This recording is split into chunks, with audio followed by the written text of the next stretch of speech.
Raheem Sterling of Manchester City celebrates after scoring his team's first goal against Arsenal in the Premier League match on the 12th of August 2018. Getty Images, Sam Cunningham 16 minutes Sunday, August 12, 2018. A new era for Arsenal, but the same old Manchester City. And that should worry everyone else.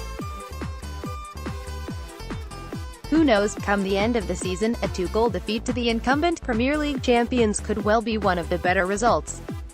Pep Guardiola's City don't look much different than last season. Their only major signing, Riyad Mahrez, started, but then why change a machine that has so vastly outperformed its rivals? City wore their new away kit at the Emirates with its neon green socks, which seemed to almost flash as the players ran, like a warning sign. Brace yourselves, this was not even a full-strength City, a few players still tired from the World Cup, and there was some understandable opening game awkwardness, but they finished easy victors in what should have been one of their harder fixtures of the season. New beginnings. Manchester City's English midfielder Raheem Sterling shoots to score the opening goal against Arsenal. AFP, Getty Images. Unai Emery took his seat in Arsenal's dugout for the first time these fans experienced a competitive match without Arsene Wenger in charge for 22 years, when Pat Rice acted as caretaker in a 2-0 win against Sunderland. Emery will probably see this one as a free pass, the sort of debut that can evoke a pre-season of nightmares. Read more. Plenty of hard work ahead for Unai Emery if he is to fulfill his two promises to Arsenal fans, but for Raheem Sterling's opening goal there was a meekness to Arsenal's defending that was starkly reminiscent of the end of Wenger's time. Sterling received the ball on the left corner of Arsenal's penalty area and dribbled across its edge, simply bypassing Hector Bellerin and Matteo Guendouzi by running in a straight line, then wrapping the ball into the right of goal. What is it about the Sterling who plays for City and the Sterling who plays for England? He finished the World Cup goalless, and though he made a brilliant contribution in other areas, you suspect had he been finishing like that all tournament, then England could have won it in Russia. Guendouzi, Arsenal's the 19-year-old £7 million signing from Lorient, was handed a debut, and there is no tougher test in English football for a defensive midfielder than trying to keep control of City's midfield. His performance was a mixed bag. He looks a lot like David Luiz, same curly, floppy hair, same hurtling around the pitch, but his manager will need him to be more consistent than the erratic Brazilian. Keep ball. Arsenal under Emery are clearly going to try to religiously pass the ball out from their goalkeeper. If City have the approach down to perfection, Arsenal's is still very much a work in progress, highlighted in the 22nd minute in a comical, near-catastrophic passage of play. Petr Cech played a goal kick out left to Ainsley Maitland-Niles. He passed to Guendouzi. Under pressure, Guendouzi went back to his goalkeeper.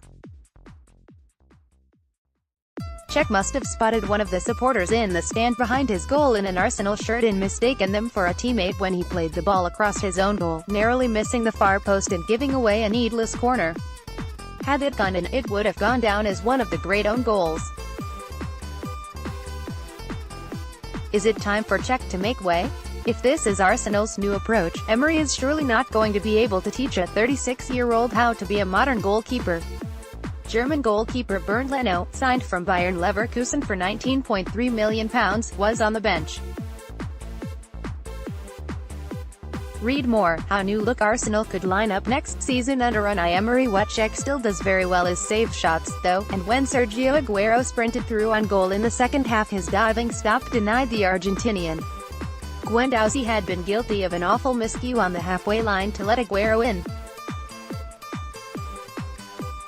Manchester City's Portuguese midfielder Bernardo Silva rippled the net with a left-foot first-time effort in the second half. AFP, Getty Images. The result could, in some ways, represent some form of progress for Arsenal. By 33 minutes they were 0-3 down against City in the same fixture last season, back in March on a muscle-achingly cold Thursday night in which snow had almost cancelled the fixture, 4 days after losing the League Cup final to them. And Arsenal had their most exciting spell of the match in the second half's opening 10 minutes, a few dangerous counter-attacks, admittedly amounting to little but requiring City to defend. Pep Guardiola reacted accordingly and swapped £60 million summer signing Mahrez with World Cup semi-finalist Kevin De Bruyne on the hour. Football can be so unfair, sometimes. City's bench was worth a staggering £169 million, and on one of its seats was Phil Foden, who, coming through the academy, was free. Follow us on Facebook, @iPaperSport. 4 minutes later, they sealed it. Sterling and left-back Benjamin Mendy combined, the full-back cutting the ball back to the center of the box where Bernardo Silva, completely free, tucked it into the top left corner, first time with the sort of finish he is now frequently producing. One Arsenal supporter apparently walked out at this point, saying, "Same old problems. Same old Arsenal. Same old City." More on the Premier League, how Liverpool's new signings Alisson Becker, Nab Keita and Xherdan Shaqiri performed against West Ham, why VAR isn't being used in the Premier League this season, how West Ham's new transfer signings performed on debut against Liverpool.